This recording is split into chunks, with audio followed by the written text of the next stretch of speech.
The What to Read Next podcast helps you build a TBR of future favorite books. In each episode, Lauren and Maine interviews authors and book influencers to recommend books they loved for you to pick up today. If you're an avid reader, always looking for your next great read, then the show's for you. Hi, Ashley. Welcome to What to Read Next podcast. Hi, it's so lovely to be here. So happy to have you here. So tell us a little bit about yourself and what you've been up to. Well, I've been up to a lot of writing. My name is Ashley Poston, by the way. I am the author of The Dead Romantics. I am also the author of a few YA books that you might or might not have heard about, including the Geekarella series. And The Dead Romantics is my first foray into adult romance. So I'm very excited. So let's chat about what made you decide that you want to write an adult romance. And based on reading The Dead Romantics, I know you're a romance reader because you give us, as a romance reader, give us a lot of little tidbits, a lot of so tell us what made you decide I need to try adult romance now. Oh, I've always been a fan of adult romance, and that was something that me and my agent years and years and years ago, we were talking about when I was first starting my career. She was like, what do you want to write for? And I was like, well, I really love YA, but my heart's also in adult romance because that's my bread and butter. I devour adult romance, especially adult supernatural romance. There is a niche there. I think I've read every ghost romance known to mankind. And so I'm not even going to pretend like I reinvented a wheel with The Dead Romantics. No, I just took every wheel that I liked and I slapped it on my train and choo choo, let's go. but yeah, so I'm very excited for The Dead Romantics. It is technically my first adult romance coming out, and it's not going to be my last, hopefully. And I really hope a lot of people enjoy it. I hope so too. So let's chat about the elevator pitch of The Dead Romantics, what it's all about. And you give us a hint, it's a ghost romance, but it is and it isn't. So Well, okay, so The Dead Romantics is about a young woman who no longer believes in love, who finds herself haunted by the ghost of her very sexy and very recently deceased editor. Because, oh, by the way, she's a ghostwriter for a very famous romance novelist. So she has to finish the last book on her ghostwriting contract, and she can't because she no longer believes in love. And her recently deceased editor might, just help her out a little bit, And she's back at home because she lost her father, and Yes. she has to plan his very quirky funeral. Very quirky funeral. So Florence has a really fun, really wonderful family. She's from a small town in South Carolina, fictional town in South Carolina called Marymount. And her family owns a funeral home, and I modeled them after kind of Morticia and Gomez Adams, because they're just they are the penultimate love story, right? They are the parent couple that everyone aspires to be. So I was like, I want to write my own Adams family. So yeah, that's what I did. And Florence has to return home to her hometown to say goodbye to her late father. And he has a laundry list of things he wants done for his funeral. And it is about her getting all of that together while trying to finish this last book about love and coping with the grief of losing her father. So in The Dead Romantics, I explore a lot about love and grief and how they are very, very similar.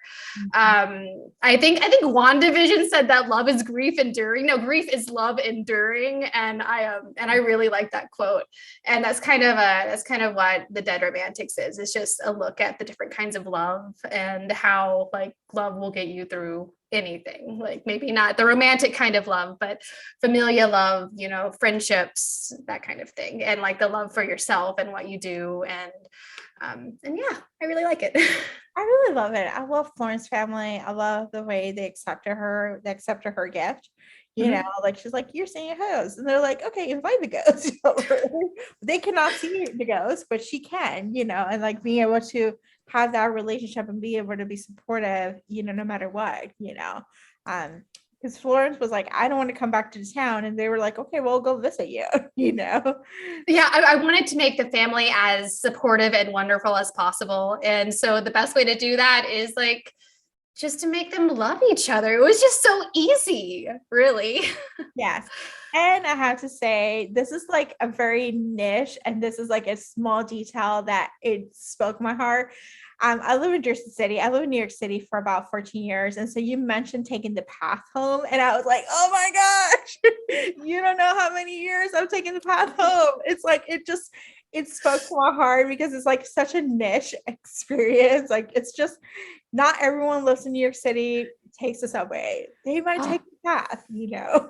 Right? Like, I also lived in New York City for a bit. I never lived in New Jersey though. That was the one thing that I told myself that I would not do.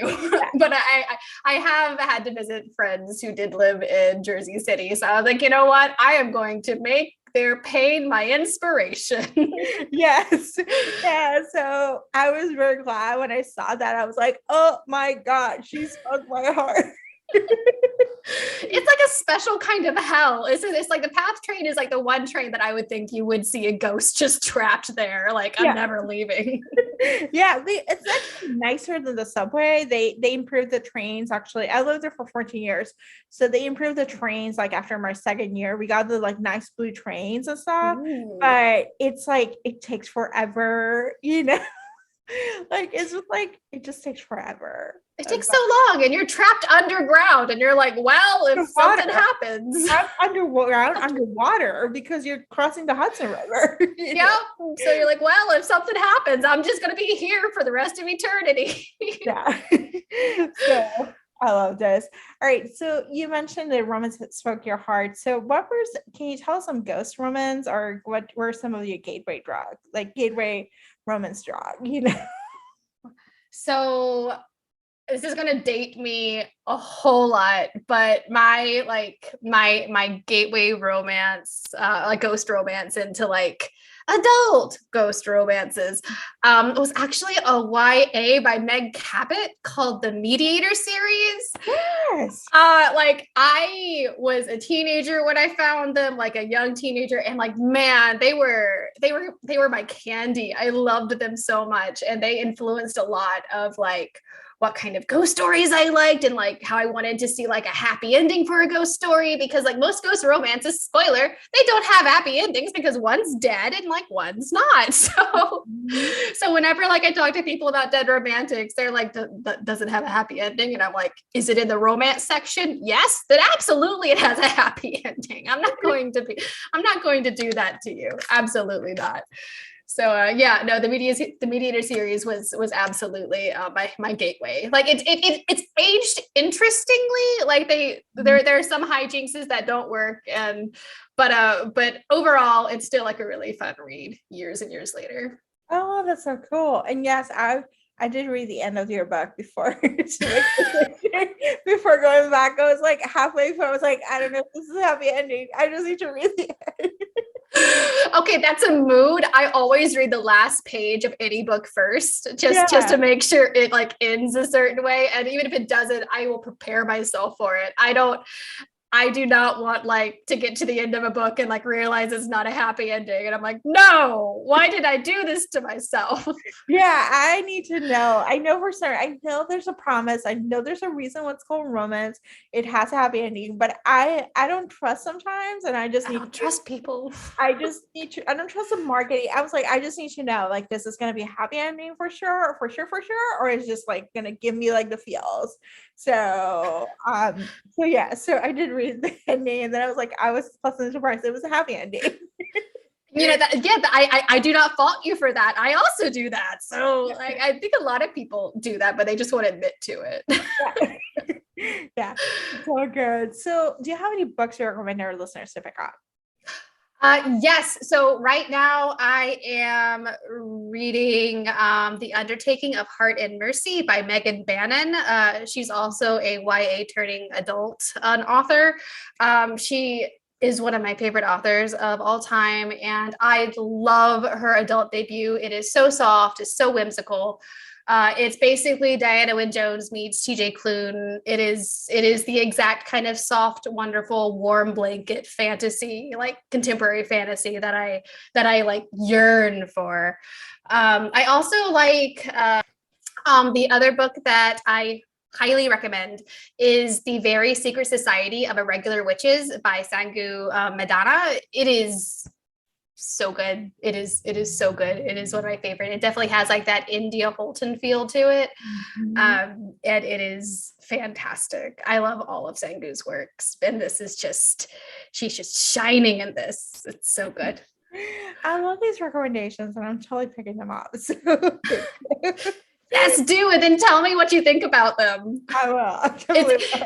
It's okay if you don't like them. It's okay. Not everyone has to like everything. It is like I'm playing the fantasy paranormal world, like, because I feel like the world right now is just like weird. So I'm like, I just need an escape, and so that's what's been working for me. I'm surprised that that's working so well, because in the past it's been a struggle, but this is like, it's like I'm gobbling up. Like I'm like, ooh, paranormal, light paranormal, rom-com paranormal. Same. Like anything with like any kind of like ghost or like magic or like give me vampires, give me werewolves, give me Howl's Moving Castle just retold in a different lens. Just give it all to me. Yes, that's what's working right now. So more to come, but yeah. So Ashley, tell us where we can find you online. You can find me on Twitter at Ash Poston, Poston. You can also find me on Instagram at Hey Ash Poston, because someone is sitting on my name. And then you can find me on TikTok also at Hey Ash Poston, because I figured Hey Ash Poston sounds a little like more tongue-in-cheek than just Ash Poston. So I love that. Thank you, Ashley, for being on the show. Of course. Thank you so much for inviting me. If you enjoyed this podcast, feel free to share with friends, subscribe, rate, and review the show. This is the easiest way to support the podcast. For a list of books mentioned and other romance recommendations, please visit watchrenextblog.com. Did you know you can purchase audiobooks directly from your favorite local bookstore? With Libra.fm, you can pick up more than 250,000 audiobooks, including bestsellers and recommendations from real booksellers. You'll get the same audiobooks at the same price as the largest audiobook company, you know the name, but you'll be part of a different story, one that supports the local community. If you're new to audiobooks, they're the perfect way to squeeze more reading into your busy life. Listen with the free Libra.fm app while you do your chores, walk the dog, relax at home. If you already love audiobooks and don't know what to listen next, check out recommendations from people who know the best booksellers. The Watch Your Next podcast has a special offer for our listeners. Get your audiobooks on Libra.fm for the price of one with your first month membership. Use code WhatYouReadNext. The offer is valid only for new members in Canada and the US. The Watch Your Next podcast is part of the Frolic Podcast Network. Please visit frolic.media/podcast to discover new shows to tune in. Thank you so much for listening and have a great day.